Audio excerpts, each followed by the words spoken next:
Bonjour à tous, nous sommes dans notre 8e jour et nous allons entamer le chapitre 7 de l'évangile de Matthieu. Je vous rappelle, le sermon sur la montagne que nous étudions se déroule du chapitre 5, 6 et 7 de l'évangile de Matthieu. Alors en avant pour la lecture de notre passage et de notre méditation du jour.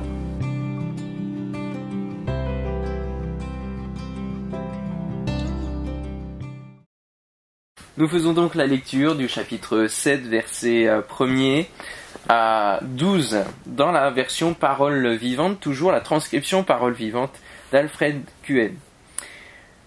Ne vous posez pas en juge d'autrui pour ne pas être mis vous-même en jugement, car Dieu vous jugera vous-même de la manière dont vous aurez jugé votre prochain, et il vous appliquera la mesure dont vous vous serez servi pour le mesurer.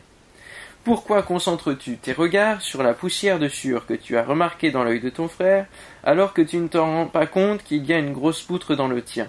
Comment oses-tu dire à ton frère, cher frère, viens que je t'enlève cette sueur dans ton œil, quand tu ne remarques même pas la poutre qui est dans le tien? Hypocrite, va.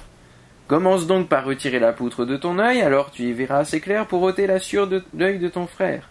Gardez-vous de donner aux chiens ce qui est sacré, et ne jetez pas vos perles devant les cochons. Ils risquent de les piétiner avec leurs pattes, et les chiens de se retourner contre vous pour vous déchirer. Demandez, continuez à demander, et vous recevrez. Cherchez, persévérez dans votre recherche, et vous trouverez. Frappez, insistez, et la porte vous sera ouverte. Car toujours, celui qui demande finit par recevoir, celui qui cherche finit par trouver, et à celui qui frappe avec insistance, la porte est ouverte. Plusieurs d'entre vous sont pères, lequel serait capable de donner un caillou à son fils quand il lui demande du pain? Ou bien s'il lui demande un poisson, lui donnera-t-il un serpent? Si donc tout mauvais que vous êtes, vous savez néanmoins donner à vos enfants ce qui est bon pour eux, à plus forte raison votre Père Céleste donnera-t-il de bonnes choses à ceux qui les lui demandent. Tout ce que vous seriez heureux que les autres fassent pour vous, faites-le vous-même pour eux. Tout cela résume l'enseignement de la loi et des prophètes. Alors aujourd'hui, nous voyons dans ce passage la mesure du royaume de Dieu. Et Dieu utilise donc une mesure que nous utilisons nous-mêmes dans les relations avec les autres et avec lui. Et il nous montre qu'il est un Dieu plus proche que ce qu'on peut penser, mais surtout qu'il est un Dieu logique, finalement avec l'incohérence de l'intelligence humaine. Alors c'est un petit peu bizarre, mais Dieu est logique et il dit, eh bien, vous utilisez telle mesure pour juger, eh bien j'utiliserai la même mesure, voilà, tout simplement. Je serai aussi bête que ce que vous pouvez être bête dans votre semblant d'intelligence. Et l'un des mots que j'affectionne le plus pour la vie chrétienne, pour la vie en général, c'est le mot équilibre. Équilibre, c'est un mot hyper important et on retrouve dans le sermon sur la montagne un sermon qui est équilibré, qui est plein d'équilibre. Parce que nous autres humains, nous allons toujours d'un extrême à l'autre, alors que nous avons essayé d'un côté, et bien si ça n'a pas fonctionné, nous allons aller dans l'extrême inverse. Et les extrêmes ne sont jamais bons, tout simplement parce qu'ils sont extrêmes. Leur vision est déformée. L'équilibre ne nous empêche pas d'être parfois dans la radicalité. L'équilibre n'est pas un laxisme, le laxisme fait partie des extrêmes, mais il nous permet une vision juste. L'équilibre nous permet une vision juste. Alors soyons équilibrés, nous dit Jésus, dans notre jugement. Dans notre jugement, parce que si nous allons dans les extrêmes, eh bien Dieu lui aussi ira dans les extrêmes et le jugement sera beaucoup plus fort que ce que nous pouvons faire sur cette terre avec les autres. Et puis posons-nous cette question, qui sommes-nous pour juger ceux qui nous ressemblent, ceux qui sont nos semblables? Comment avoir assez de hauteur, assez de recul pour pouvoir juger des êtres qui sont comme nous, composés de la même manière que nous? Il nous faut un avis supérieur et extérieur à notre fonctionnement.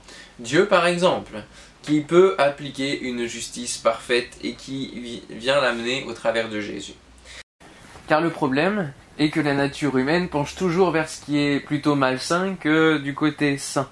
Et nous avons tendance à voir toujours le négatif, et vous serez d'accord avec moi, ne nous cachons pas, on va toujours voir le négatif chez l'autre et pas forcément ceux qui nous entourent. Et de surcroît, on repère le négatif, mais en plus, on tape bien dessus pour que cela soit compris de tout le monde.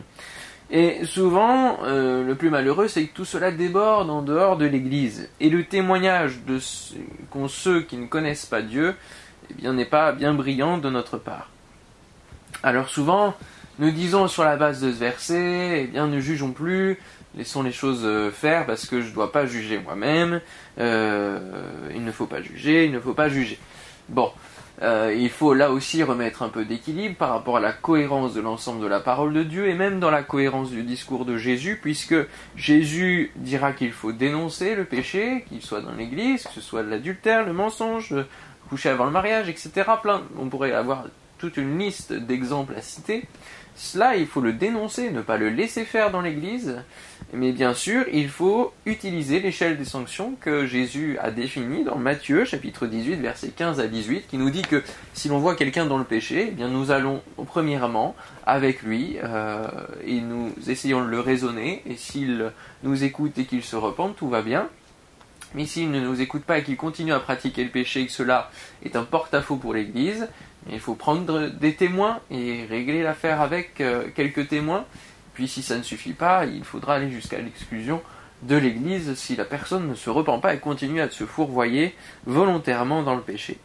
Donc une part de jugement nous est accordée, mais surtout en fait dans le sens de discerner ce qui est bon de ce qui est mauvais, discerner ce qui est bon de faire, afin de ne pas exposer aussi des frères et sœurs qui croient au Seigneur dans le jugement du monde, parce que souvent on va raconter nos salades ou nos histoires internes de l'Église à des gens qui ne connaissent rien de l'Église, qui ne connaissent pas Dieu, et alors forcément, c'est ce que dit Jésus, c'est laisser des perles, ceux qui sont des perles aux yeux du Seigneur, et puis le témoignage de l'Évangile, la parole de Dieu qui est aussi une perle, eh bien au jugement du monde, dans la boue de ce monde, et on y perd vraiment tout le bénéfice et toute la force de l'Évangile, puisque forcément, fort de ces expériences qui leur sont racontées, ceux qui ne connaissent pas Dieu vont facilement critiquer la force de l'Évangile. On voit aussi donc une réciprocité et une vraie égalité dans tout ce passage que nous avons lu, et notamment avec cette réciprocité, demandez et l'on vous donnera, cherchez et vous trouverez, frappez et l'on vous ouvrira. Là aussi, il y a un équilibre qui est donné, on voit vraiment un balancier de demande et de réponse. Donc si nous sommes de ceux qui donnent, qui aident à trouver et qui ouvrent pour notre prochain et pour Dieu, nous aurons aussi l'accomplissement de ces promesses pour notre propre vie. Mais il faut aussi voir pour l'autre, demandez et l'on vous donnera, cherchez et vous trouverez, frappez et l'on vous ouvrira. Il y a un retour sur investissement. Donc ces verbes en grec, demander, chercher, frapper, sont des verbes qui sont dans des temps continus. Cela nous montre encore une fois que c'est une mentalité à acquérir, une mentalité persévérante dans la prière, de toujours avoir soif de découvrir plus de Dieu et de continuer à frapper pour voir la porte s'ouvrir. Pensons à cette histoire de l'ami qui importune son ami pendant la nuit que nous pouvons lire dans Luc chapitre 11 versets 5 à 13. Il leur dit encore, si l'un de vous a un ami et qu'il aille le trouver au milieu de la nuit pour lui dire « Ami, prête-moi 3 pains, car un de mes amis est arrivé de voyage chez moi, je n'ai rien à lui offrir. » Et si de l'intérieur de sa maison cet ami lui répond « Ne m'importune pas, la porte est déjà fermée, mes enfants et moi sommes au lit, je ne puis me lever pour te donner des pains. » Je vous le dis, même s'il ne se levait pas pour les lui donner parce que c'est son ami, il se lèverait à cause de son importunité et lui donnerait tout ce dont il a besoin. Et moi je vous dis, demandez, l'on vous donnera. Cherchez et vous trouverez, frappez, l'on vous ouvrira. Car quiconque demande reçoit, celui qui cherche trouve, et l'on ouvre à celui qui frappe. Quel est parmi vous le père qui donnera une pierre à son fils s'il lui demande du pain? Ou s'il demande un poisson, lui donnera-t-il un serpent au lieu d'un poisson?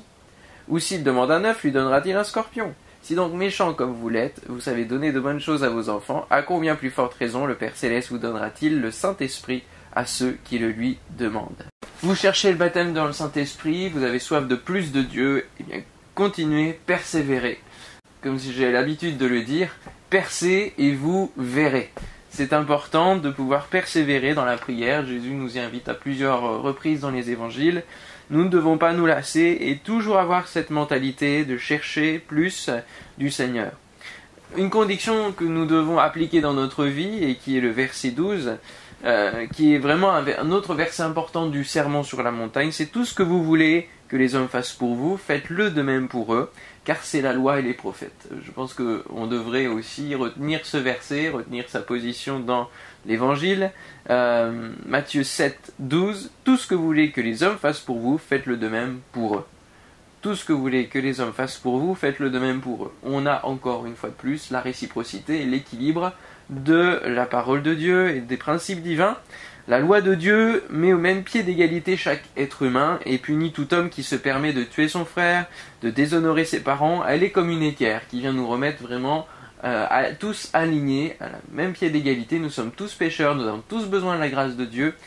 Et puis les prophètes annoncent aussi la parole de Dieu sur les peuples qui ont eu leur part de retour de manivelle, notamment le peuple d'Israël, suite à leur péché, où ils vont recevoir le jugement divin suite à leur péché, et puis ensuite les nations dont il s'est servi pour appliquer le jugement divin sur son peuple seront elles-mêmes derrière jugées par lui. On a toujours une réciprocité.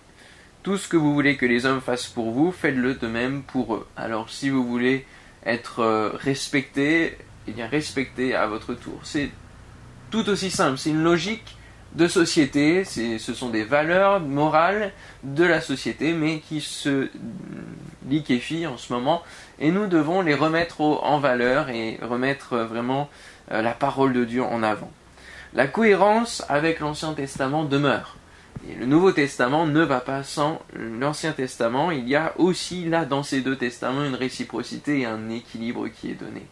Alors puissions-nous avoir ce matin une vision plus éloignée et plus globale de ce que Dieu veut nous faire comprendre sur notre vie, sur la parole de Dieu, cet équilibre qu'il nous faut avoir dans notre vie chrétienne. Trop de fois, nous voyons des chrétiens qui marchent dans un sens, foncent tête baissée vers la demande de guérison, etc. Et puis, est-ce que c'est la volonté de Dieu ? Ils ne le savent pas, ils ne le cherchent pas. Ils ne frappent même pas à la porte, ils défoncent la porte. Donc, il faut frapper à la porte, et si la porte s'ouvre, c'est que Dieu aura permis qu'elle s'ouvre, tout simplement. Mais il faut être attentif à la volonté de Dieu, et c'est ce que nous verrons aussi demain pour notre 9e jour. Donc je vous laisse et je vous dis une bonne journée à tous, soyez bénis, rendez-vous demain, continuez à méditer ces choses et à ce que vraiment tout cela s'ancre dans votre cœur. Dans le nom de Jésus, que Dieu vous bénisse.